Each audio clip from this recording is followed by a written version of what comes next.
Vamos a seguir con la clase de fraccionamiento antropométrico y ahora lo que quiero hacer es hablar un poquito de la historia del fraccionamiento. ¿Cuándo nace el fraccionamiento? ¿El fraccionamiento antropométrico es nuevo? ¿Hace mucho que se hizo? Vamos a hablar un poco de la historia. El fraccionamiento nace en el año 1921 cuando un físico llamado Heinrich Mantieka lo que hizo, fíjense, en el año 1921, allá lejos, discriminó el organismo en 4 componentes. Esos componentes eran masa grasa, masa esquelética, masa muscular y masa visceral. ¿Qué hizo Heinrich Mantieka en el año 1921? Creó fórmulas a partir de la toma de medidas de superficie para determinar la masa grasa, para determinar la masa esquelética, la masa muscular y la masa visceral. Ustedes no tienen que saber las fórmulas de los componentes, ni estas ni las que vienen. No es necesario saber fórmulas. Lo que me interesa es que ustedes entiendan cómo el fraccionamiento fue evolucionando a través del tiempo. Y entonces, Mantieka en el año 1921, para determinar la masa grasa, ¿qué hacía? Tomaba 6 pliegues, hacía el promedio, es decir, el sumatorio de los 6 dividido 6, el promedio de los 6 pliegues medidos por la superficie corporal por un cofactor. Para la masa esquelética lo hacía a partir de 4 diámetros óseos, el promedio de los 4 diámetros óseos por la altura por un cofactor. La masa muscular, ¿cómo la calculaba? A partir de 4 perímetros, sumatoria de esos 4 perímetros dividido 4, por la altura por 6,5. Acá, este asterisco, lo que ustedes ven acá es que en la toma de los 4 perímetros va la información del perímetro descontado el pliegue por pi de ese lugar. Para la masa visceral, ¿qué hacía él? Él no calculaba la masa visceral a través de medidas de superficie, sino que la calculaba a partir de multiplicar el peso por un cofactor. La sumatoria de todas estas masas debería ser parecida al peso final. Los estudios de Mantieka y esta forma de determinar los 4 componentes en el organismo quedó parada en el tiempo. Mantieka es considerado el padre de la composición corporal, así como Quetelet es considerado el padre de la antropometría. Mantieka es considerado el padre del método de fraccionamiento antropométrico. Estos estudios quedaron parados en el tiempo. Algunos investigadores, como Benke, hicieron algunas modificaciones en estas fórmulas, pero del año 1921 saltamos, fíjense cuánto tiempo pasa, al año 1974. En este año se hacen 2 cosas muy importantes. Primero, lo que se hace es medir a 23.512 personas en todo el mundo, es decir, estas 23.512 personas fueron medidas en lugares con distribución geográfica en todo el mundo, con sujetos que van desde 6 hasta 69 años, y se crea a partir de la medición de estas 23.512 personas un modelo llamado modelo Phantom. El modelo Phantom o modelo fantasma es la población de referencia para el método de fraccionamiento antropométrico. Es un modelo unisexo, es decir, que no existe un phantom masculino o femenino, sino que el phantom es un promedio unisexo de 23.512 personas en todo el mundo. Esta es la población de referencia más grande que existe. Este sería entonces el phantom, donde tenemos un valor promedio más menos un desvío estándar para cada una de las 25 medidas que necesitamos para hacer el fraccionamiento. Entonces, tenemos promedio más menos desvíos, más menos un desvío estándar para la altura parada, la sentada, para el peso, para el pliegue tricipital, subescapular, bicipital, suprailíaco, abdominal, muslo gemelo, húmero, muñeca, fémur, tobillo, vía acromial, bilíaco, vitrocanterio y anteroposterior, y para los perímetros, bíceps, relajado, contraído, antebrazo, muslo, gemelo, tórax y abdomen. Esta es entonces la población de referencia para los métodos de composición corporal que se llama Phantom. Del año 1974 entonces se hicieron, como dije, esta primera cosa muy importante, que es la creación de la población de referencia. Y también en este año 1974 lo que se hace es cambiar la forma de cálculo de los componentes. Y Ross y Wilson lo que hacen es entonces calcular el puntaje Z para cada una de las 25 medidas que necesitamos para hacer el fraccionamiento antropométrico. Y ahora voy a hablar un poquitito de esta fórmula. Tampoco tienen que saber la fórmula, pero lo importante de esto es, si ustedes recuerdan, el puntaje Z es medida, en este caso sería V, valor, menos la media sería acá, el P, que es el valor del Phantom, sobre un desvío estándar, que sería el S. Ahora, en este año lo que se hace es calcular el puntaje Z pensando en la proporcionalidad. Y entonces en cada una de las medidas que voy a tomar, voy a calcular el puntaje Z, medida menos la media, y antes de hacer esta resta lo que se hace es, se incorpora la relación entre la altura del Phantom, que es 170,18, dividido la altura de la persona. Es decir, que en cada puntaje Z que voy a hacer, voy a estar no solo restando la medida que tomé con la media, en este caso con el Phantom, sino que estoy relacionando esa medida con la relación entre la altura del Phantom y la altura de la persona. Vamos a suponer que yo quiero calcular la masa grasa. Hasta ahora estábamos hablando de calcular 4 componentes. Mantieca calculaba masa grasa esquelética, muscular y visceral o residual, que la tomaba como un sinónimo a partir de sus fórmulas. Ross y Wilson lo que hacen en el año 1974 es entonces cambiar la forma de cálculo, y cada uno de los componentes se va a calcular a partir del puntaje Z. Voy a dar un ejemplo. Vamos a suponer que quiero calcular la masa grasa. Lo que tengo que hacer es puntaje Z de todos los pliegues, es decir, voy a hacer puntaje Z del pliegue bicipital, tricipital, subescapular, suprailíaco, abdominal, muslo y gemelo. Es decir, que voy a hacer un puntaje Z para cada uno de los pliegues, para después hacer un promedio, un Z medio, es decir, el promedio de todos esos pliegues, esos puntajes Z calculados, lo voy a multiplicar por el desvío estándar de la masa grasa del Phantom, más el valor del Phantom de la masa grasa, dividido la altura del Phantom sobre la altura del sujeto al cubo, porque estamos hablando de superficie. Lo que quiero decir con esto es que así calcularía la masa grasa, y cuando Ross y Wilson cambian esta forma de cálculo, es decir, en vez de calcular los componentes con las fórmulas de Mantieca, se calculan con el puntaje Z, el error en el cálculo del método, que era de un 8% con Mantieca, cae al 5% cuando aplicamos las fórmulas a partir del puntaje Z. Ustedes no tienen que saber cómo tengo que calcular las masas, sino que es importante que sepan que a partir de la aplicación del puntaje Z en el cálculo de los componentes en el método de fraccionamiento antropométrico, lo que se hace es bajar el error del método al 5%, es decir, se mejora la forma de cálculo. Y esto está basado en pensar que el sujeto tiene una proporcionalidad en función a la altura y en función a cada medida con la superficie.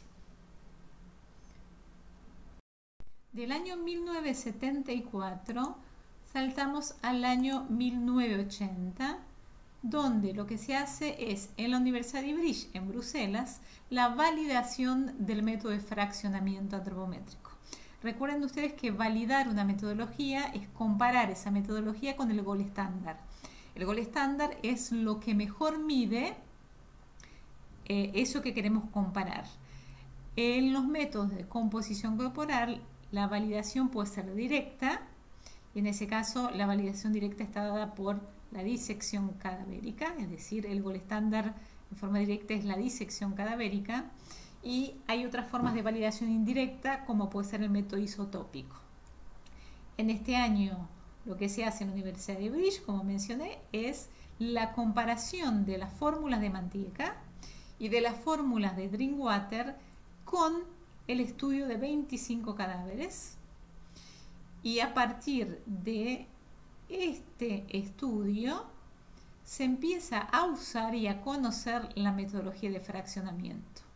En la validación que se hizo, las fórmulas de Mantieca y de Drinkwater se comparan con el peso de la masa grasa, de la masa muscular, de la masa esquelética, con esas fórmulas, tanto de Mantieca como de Drinkwater. De ahí surge el error en el cálculo del peso del 8% de Mantieca y de alrededor del 5% de Drinkwater. Una vez que se valida esta metodología es cuando se empieza a utilizar y a conocer. Por eso es que el método de fraccionamiento se empieza a conocer a partir del año 1980 y no antes. Si bien fue creado por el padre de la composición corporal, que es Heinrich Mantieca, recién en el año 80, después de su validación, es que se empieza a conocer y a utilizar. ¿Y dónde se empieza a utilizar? En deporte. ¿Y por qué en deporte? Porque se evaluaron a los número 1 y a los equipos número 1 en las Olimpiadas y se creó un perfil de composición corporal ideal en función a cada deporte.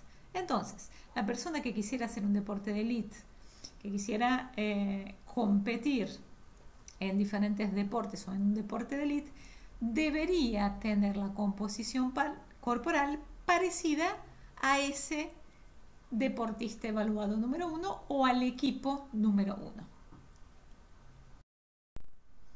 En el año 1988 surgen dos líneas de estudios del fraccionamiento.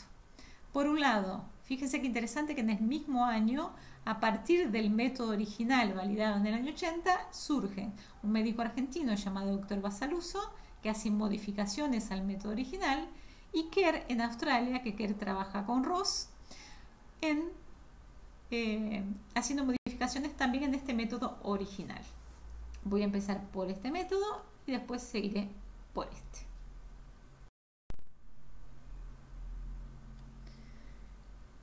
Basaluso lo que hace es evaluar a pacientes con el método de fraccionamiento y los evalúa también con el método isotópico. Recuerden que dije que una de las formas de validar en forma indirecta los métodos de composición corporal es a través del estudio isotópico. Él a sus pacientes lo evalúa a través del fraccionamiento y a través del método isotópico, encuentra buena correlación entre ambos métodos y entonces a partir de ahí empieza a aplicar el fraccionamiento en sus pacientes. Pero se encuentra con algunas dificultades. Primera dificultad, el método original determinaba 4 componentes: masa grasa, esquelética, muscular y visceral. Él lo que hace como primera instancia es sumar estas 4 masas y la llama o la determina como peso estructural. Es decir, que la sumatoria de la masa grasa, de la esquelética, de la muscular y de la visceral van a conformar el peso estructural. Al paciente lo pesó en la balanza, ese es el peso real o el actual. Restando el peso actual menos el peso estructural, se va a obtener la masa residual. Esta masa residual para Basaluso es el 5º componente y es la única masa que no está dada a partir de las medidas tomadas. Esta masa se calcula por diferencia entre el peso actual y el estructural. Y esta masa está conformada por la retención hídrica, muy característica en pacientes, aumentada también en las mujeres, aumentada en ciertas patologías. Por eso esto para la clínica tenía importancia. Mantieca en su masa original considera la masa visceral o residual como sinónimo, pero esa masa residual estaba calculada a partir de el peso por un cofactor. No es esta misma masa residual. Esta masa residual es diferente. Es el 5º componente. Es decir que entonces Basaluso crea un método de composición corporal que tiene 5 componentes: masa grasa, esquelética, muscular, visceral y residual. Pero seguía con dificultades. ¿Por qué? Porque es muy interesante conocer los 5 componentes de una persona, pero si lo que queremos es evaluar composición corporal en sujetos que no sean deportistas y más aún en pacientes, solo conocer los componentes, las 5 masas, era insuficiente. Entonces, lo que él quería era de conocer el diagnóstico nutricional, y para eso lo que hace es evaluar a 80 sujetos con bajo peso en relación al peso ideal, peso normal y peso alto, y en ese grupo compara los diferentes componentes, las diferentes masas, y encuentra una muy buena correlación entre masa muscular y masa esquelética y entre masa grasa y esquelética. Y a partir de ese estudio es que crea el concepto de reserva proteica y reserva calórica. Es decir, que la reserva proteica es la cantidad de masa muscular que se necesita para el peso del esqueleto, y la reserva calórica es la cantidad de grasa que se necesita para el peso del esqueleto que se tiene. Es decir, cada persona necesita una cantidad de masa muscular en función al esqueleto que tiene, y necesita ese concepto es la reserva proteica, y cada sujeto necesita una cantidad de masa grasa en función al esqueleto que presenta, que es la reserva calórica. Una vez que crea el concepto de reserva proteica, tiene que determinar cómo haría para determinar el diagnóstico, es decir, cómo determinaría la población de referencia. Ya sabemos que es el Phantom. Ahora, ¿cuáles serían los límites de inclusión para poder determinar un diagnóstico a partir de la reserva proteica? Obtiene entonces esta relación que sería masa muscular sobre masa esquelética. Esto es reserva proteica. El promedio de la masa muscular del Phantom es 25,55. El desvío de la masa muscular del Phantom es más menos 2,99.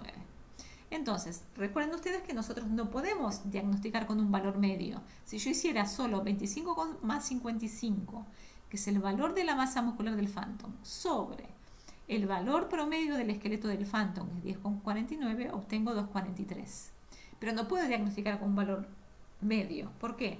Porque si un sujeto tiene 2,42, ¿qué diría? ¿Que ya es insuficiente? No, necesitamos los límites de inclusión. Por eso nunca diagnosticamos con un valor promedio, lo hacemos a partir de la determinación de los límites de inclusión o puntos de corte. Entonces, ¿cómo Basaluso creó los límites de inclusión? Como había dicho, a partir de la masa muscular del Phantom más su desvío sobre tamaño de esqueleto, voy a obtener punto de corte superior. Promedio de la masa muscular del Phantom menos el desvío sobre tamaño de esqueleto del Phantom, punto de corte inferior. Esto significa que siempre y cuando un adulto se encuentre entre los valores de 2,15 inclusive a 2,72 inclusive, tiene la reserva proteica normal. ¿Qué significa que tenga la reserva proteica normal? Significa que tiene la cantidad de masa muscular adecuada al peso del esqueleto que tiene, y el esqueleto es único e individual. Con este criterio de creación de los límites de inclusión, por encima de un desvío de este límite, estamos hablando de reserva proteica moderadamente aumentada, o por encima de 2 desvíos severamente aumentada. Por debajo de un desvío de este punto de corte, moderadamente disminuida. Por debajo de 2, severamente disminuida. Es decir, que las posibilidades de diagnóstico nutricional son reserva proteica normal, moderadamente disminuida, severamente disminuida, moderadamente aumentada, severamente aumentada. Y ahora voy a hacer una pregunta. Ustedes no me van a poder contestar, pero en sus casas, cuando escuchen esto, intenten contestar. Cuando una persona tiene una reserva proteica baja, ¿es un desnutrido? ¿Qué les parece? Sí, cuando una persona tiene la reserva proteica baja, ya sea en forma moderada o severa, significa que es un desnutrido, significa que le falta masa muscular para el peso del esqueleto que tiene, independientemente de su peso final. Por eso es que nosotros que trabajamos en evaluación, siempre decimos y trabajamos para que los sujetos y los pacientes tengan la reserva proteica normal. Todos los sujetos deben tener la reserva proteica normal. La que mantiene la vida y la salud es la reserva proteica normal, cantidad de masa muscular en función al peso del esqueleto que se tiene. Por eso es que este concepto creado por Basaluso es tan interesante, porque implica necesitar una cierta cantidad de masa muscular en función al esqueleto que uno tiene, que es único e individual. Con este mismo criterio crea el concepto de reserva calórica. ¿Qué es la reserva calórica? Es la cantidad de grasa que se necesita para el peso del esqueleto que se tiene. Y entonces, valor promedio de la masa grasa del Phantom, 12,13 más menos 3,25. Si a este valor promedio de la masa grasa le sumamos el desvío sobre tamaño de esqueleto, obtenemos punto de corte superior. Si a este valor de la masa grasa promedio del Phantom menos el desvío lo dividimos por el esqueleto, obtenemos punto de corte inferior. Esto significa que siempre que un sujeto adulto esté entre 0,85 y 1,47 de reserva calórica, tiene la cantidad de masa grasa adecuada para el peso del esqueleto que tiene, independientemente de cuánto pese en la balanza. Con el mismo criterio, los diagnósticos son reserva calórica moderadamente aumentada si está por encima de un desvío de este punto de corte, severamente aumentada por encima de 2. Moderadamente disminuida por debajo de un desvío, severamente disminuida debajo de 2. O sea que los diagnósticos nutricionales para la reserva calórica son reserva calórica normal, moderadamente disminuida, severamente disminuida, moderadamente aumentada, severamente aumentada. Cuando empezamos a evaluar sujetos que eran muy diferentes al peso talla del Phantom, empezamos a encontrar errores y esos errores se debían, en función de un trabajo también publicado, a la masa grasa. ¿Qué significa esto? Cuando evaluabas un sujeto que era muy alto, con un esqueleto muy grande, encontrábamos que un peso estructural de 120 y el peso real era 110. ¿Cómo que el peso estructural es menor que el real? Es decir, el peso estructural tiene que ser siempre menor al real, o a lo sumo muy parecido, como ocurre en los chicos, porque no tienen retención de agua los niños. Esto lo que mostraba es que entonces había algún componente que estaba siendo mal calculado cuando el sujeto era muy diferente al peso talla del Phantom, y ese componente era la masa grasa.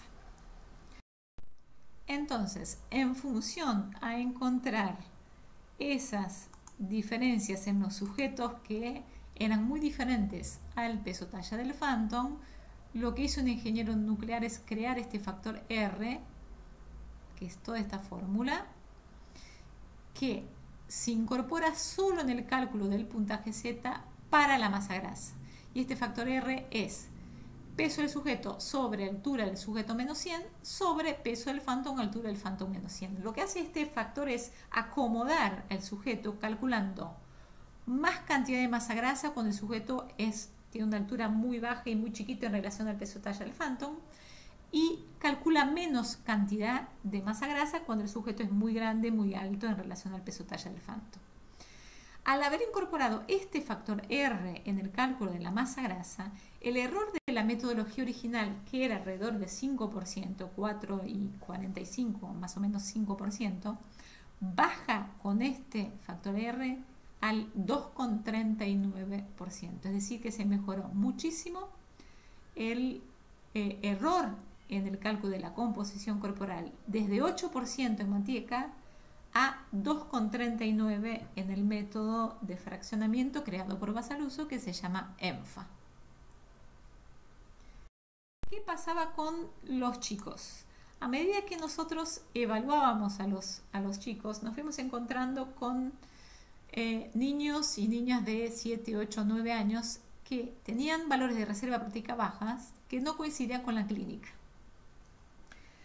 Entonces, a partir de esa inquietud surgió otro trabajo también publicado en la prensa médica que muestra que los chicos, en función a la edad, se incorporan en la media del Phantom recién a los 12, 13, 14 años. Por eso es que entonces todos los chicos antes de esa edad eran diagnosticados con reserva proteica baja si se los comparaba con el Phantom, y no es que les faltaba masa muscular, sino que esa población de referencia no era la adecuada para ellos.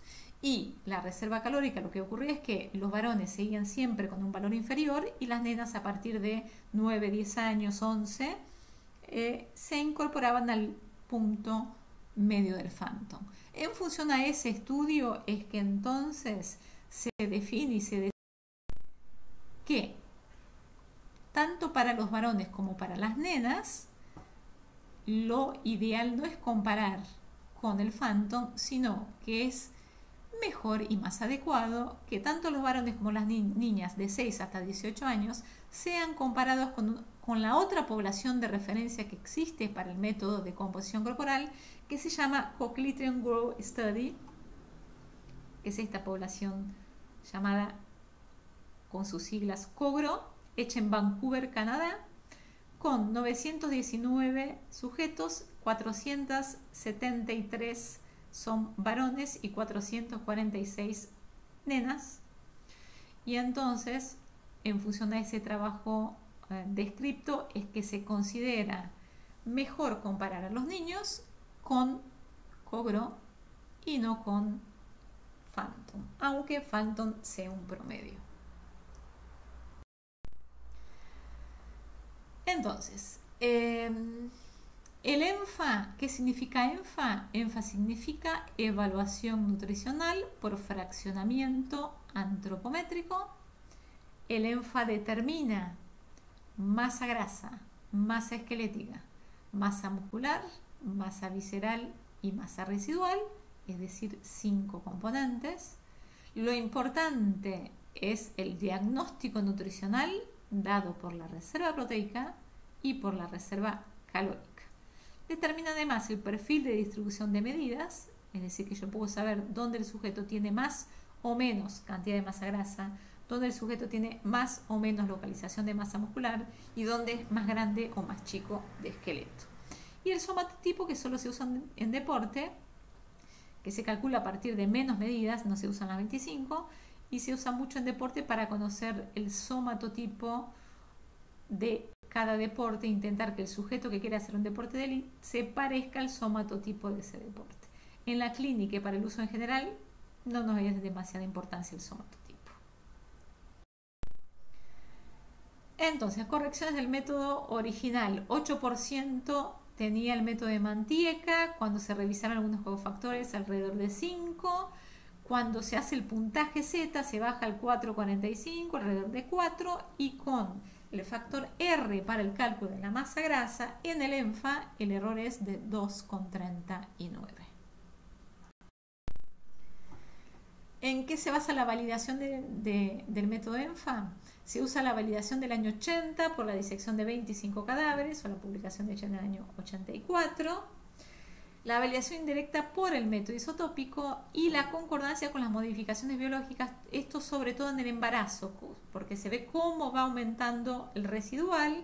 En el embarazo, estamos hablando de no solo retención de agua, sino que en ese componente se encuentra el líquido amniótico, la retención de agua, la placenta y el chico.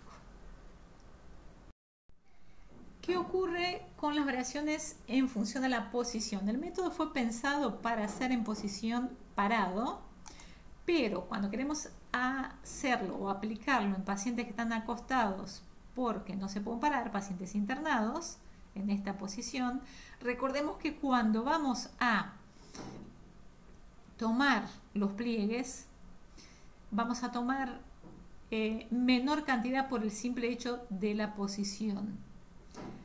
Es decir que cuando tomamos los pliegues en los pacientes acostados, subestimamos la masa grasa y por ende vamos a sobreestimar la masa muscular. Esto significa que para que un estudio de composición corporal sea comparable, reúne la condición de ser reproducible, necesitamos que, si lo hago en posición supina, las siguientes comparaciones sean tomadas las medidas en posición supina, aunque el sujeto se pueda parar. Es decir que, vamos a suponer que yo quiero medir un postoperatorio y el sujeto está acostado. Hice el método, tomé las medidas en posición supina. Después de un mes el sujeto viene a consultorio externo y quiero hacer otro estudio de composición corporal. El sujeto está parado. Para que sea comparable con ese estudio que hice cuando estuvo internado, lo tengo que hacer acostarse y medir las medidas, tomar las medidas en esa posición para que sea comparable. O si no, cuando está parado, tomo como primer estudio ese parado. Es decir, no lo puedo comparar con el acostado. El otro método es el método de Kerr. Kerr trabaja con Ross. Kerr lo que hizo fue tomar el estudio de disección cadavérica del año 80 de la Universidad de British y a partir de todos esos datos lo que ella hace es separar la piel de la grasa. Es decir que para Kerr el quinto componente es piel. ¿En qué se basa la validación? Justamente en el estudio de los 25 cadáveres hecho en la Universidad de British. Y ella entonces lo que hace es aplicar la fórmula de la densidad, diferente en hombres y en mujeres, ¿sí? Superficie corporal, hombres y mujeres por la densidad de la piel, separa entonces piel de masa grasa. Es decir que para Kerr los 5 componentes son piel, masa grasa, masa muscular, masa esquelética y masa residual. Pero esa masa residual en Kerr es sinónimo de visceral o residual. Están juntas. No es el mismo residual que el método ENFA. Para el cálculo de la masa esquelética en el método original de Drinkwater se utiliza muñeca, húmero, fémur y tobillo. Kerr lo que hace es separar la masa ósea de la cabeza del tronco. Es decir, que calcula por un lado a partir del perímetro de cabeza, por eso es que cuando se aplica el método de Kerr se está tomando más medidas y se toma la medida del perímetro de cabeza para calcular la masa ósea por un lado. Y ella lo que hizo fue cambiar la forma de cálculo. En vez de usar diámetro de muñeca, húmero, fémur y tobillo para el cálculo de la masa esquelética, hace húmero por 2 y fémur por 2. Es decir, que modifica el cálculo de la masa esquelética. Por lo tanto, ¿cuáles son los métodos de fraccionamiento que existen? ENFA por un lado y Kerr por otro. El método de Kerr lo que hizo fue modificaciones al método de Drinkwater. Comúnmente el método de Kerr se conoce como método Isaac. En realidad, el Isaac significa avances en antropometría, fue creado por Ross y Kerr trabaja con Ross. Entonces, método de Kerr determina 5 componentes, el método ENFA también determina 5 componentes, pero esos componentes son diferentes. ¿Cuáles son los componentes que determina el método ENFA? Masa grasa, esquelética, muscular, visceral y residual. Recuerden que en la masa visceral están las vísceras y en la masa residual la retención de agua. Además de estos 5 componentes, el método ENFA determina el diagnóstico nutricional a partir de la reserva proteica y a partir de la reserva calórica. Esto es fundamental para nosotros nutricionistas. Kerr determina 5 componentes, que ¿cuáles son? Piel, masa grasa, masa esquelética, masa muscular y masa visceral o residual, que son sinónimos, donde ahí se encuentra la masa visceral y la retención de agua, todo junto. No hace discriminación entre visceral y residual.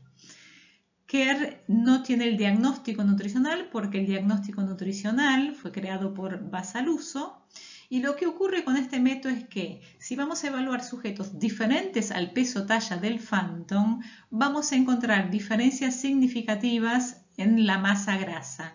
¿Por qué? Porque el ENFA lo que hizo fue crear un factor de corrección para el cálculo de la masa grasa cuando el sujeto es diferente al peso del talla del Phantom. Por eso es que un mismo sujeto que sea diferente al peso talla del Phantom, si lo evaluamos con ENFA y con KER, vamos a encontrar valores de masa grasa muy diferentes. Otra de las masas que vamos a encontrar diferencia es la masa esquelética. ¿Por qué? Porque KER hizo modificaciones en el cálculo de la masa esquelética y en la práctica lo que ocurre es que un mismo sujeto por KER tiene esqueleto mucho más chico en función de esas modificaciones que hizo KER, y en el ENFA vamos a encontrar un esqueleto diferente y mayor. Además, el ENFA fue pensado para la aplicación en la clínica porque el objetivo era determinar el diagnóstico nutricional. Después yo hice la implementación del ENFA en la práctica deportiva, en deportes de mediana y de alta competencia, pero en realidad lo que sí pasa es que KER no puede ser usado para la clínica porque fue pensado para conocer el perfil de composición corporal en el deporte. ENFA lo podemos usar en la clínica y además en el deporte. Ambos tienen el perfil de distribución de medidas y el somatotipo. Espero que se hayan entendido todas estas diferencias.